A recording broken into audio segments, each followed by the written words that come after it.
할렐루야, 조나시입니다. 오늘도 말씀을 하루 시작합니다. 슬기로운 아침 시간 10편 64편입니다. 사역 중 신방을 하면 어른들의 이야기를 많이 들을 때가 있습니다. 자신들이 겪어왔던 일들, 고생하며 가정을 일구었던 이야기들, 지독하게 힘들었던 시간들, 그 어려웠던 순간들을 어떻게 이겨냈는지 그 수고한 이야기들을 하나하나 풀어놓을 때가 많으세요. 그런데 시간이 흘러도 해소가 되지 않은 상처를 품고 계신 분들이 생각보다 많았습니다. 특히 말로 인한 상처를 오래 마음속에 가지고 계신 분들이 많더라고요. 전에 고생했던 그런 이야기들은 훈장처럼 아름답게 말씀하시지만 그 상처가 된 말은 화살이 되어서 마음 깊이 박혀있는 그런 분들을 신방하면서 많이 만나 배웠습니다. 오늘 우리가 읽은 시편 말씀에서도 다윗은 말로 인한 상처를 하나님께 호소하고 있는 장면이 나와요. 2절 말씀이에요.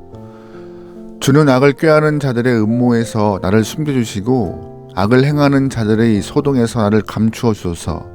그들이 칼같이 자기 혀를 연마하여 화살같이 독한 말로 겨누고.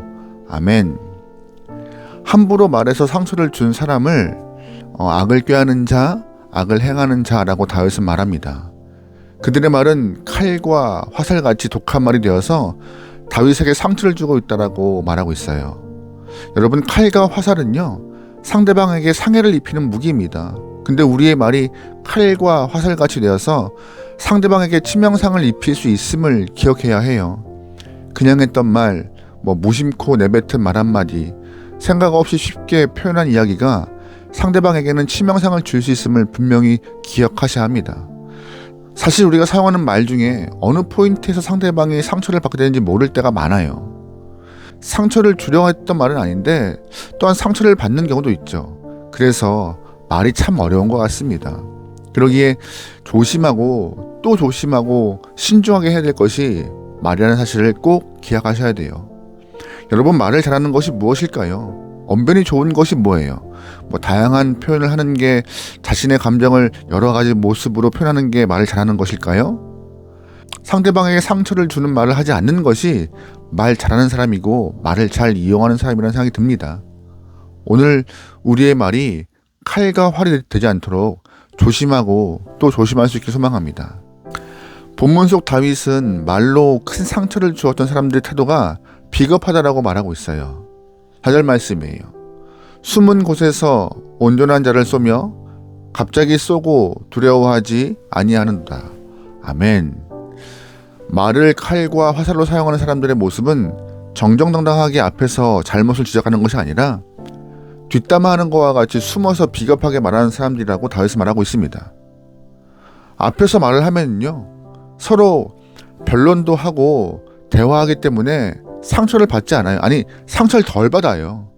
나도 상황을 설명할 수 있고 이해시킬 수 있는 기회가 있기 때문에 상처를 덜 받죠. 그런데 말로 인해서 상처를 주는 사람들은 뒤에 숨어서 악의적인 소문을 퍼뜨립니다. 그러다 보니 소문이 커지고 감당할 수 없을 정도의 이야기가 되어서 나에게 돌아오기 때문에 설명할 수 있는 상황도 아니고 누구에게 이거를 이야기할 수 있는지도 모르겠고, 그러다 보니 그 말이 칼과 활이 되어서 나에게 꽂히게 되는 것입니다. 근거 없는 이야기라고 소문이라고 가볍게 넘길 수 있는 문제가 아니에요.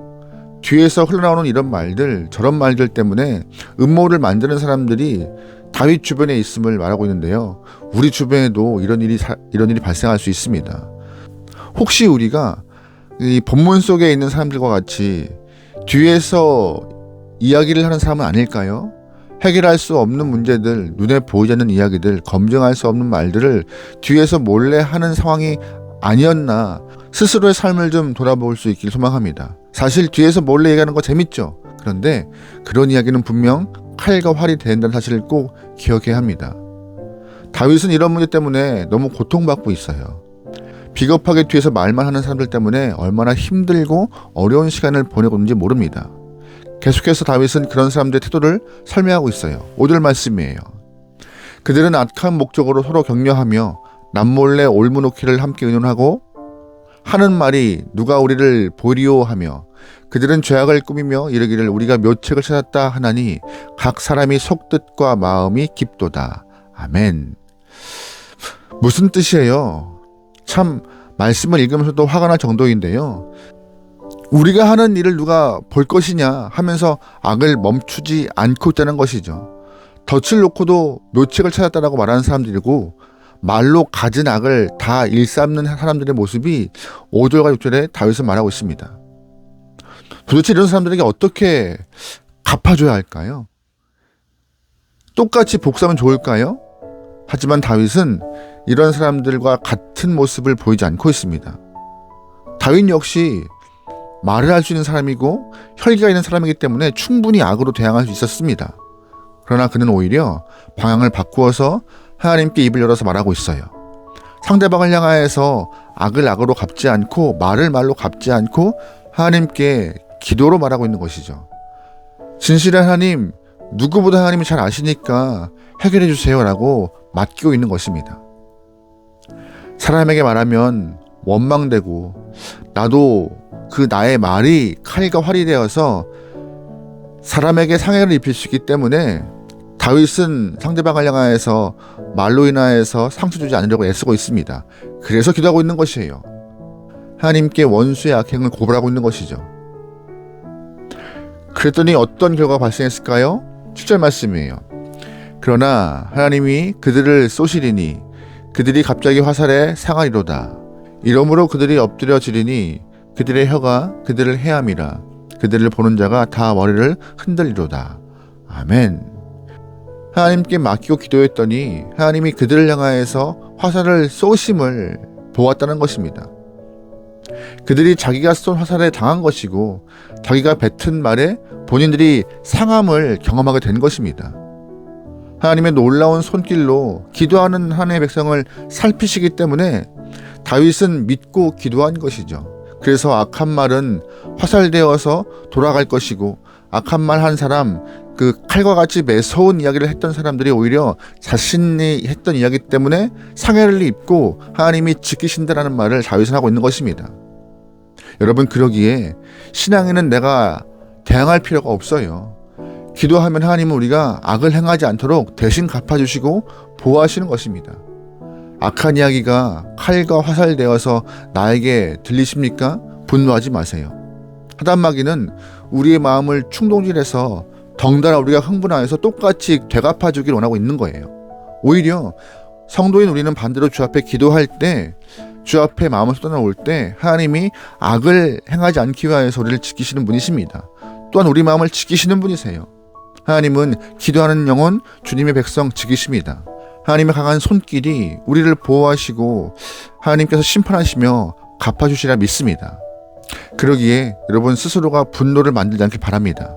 내가 말을 칼과 화살로 사용하지 않고 그냥 하나님께 돌리세요.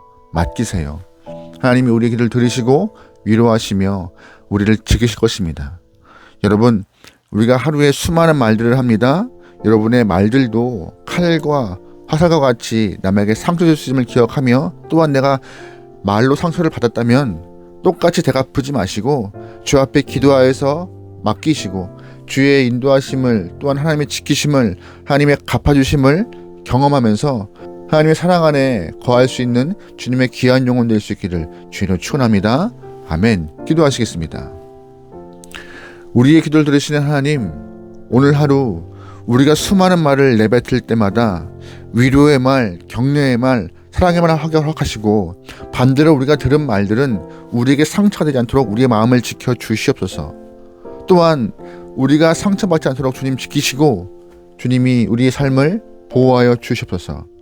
스스로 보호하겠다 원수 갚거나 스스로 지키겠다 악을 행하지 않게 허락하시오며, 언제나 기도함으로써 하나님의 동행하심과 지키심을 경험할 수 있는 주님의 귀한 영혼 되도록 축복하소서. 오늘 하루 삶을 맡기오며 예수님의 이름으로 기도합니다.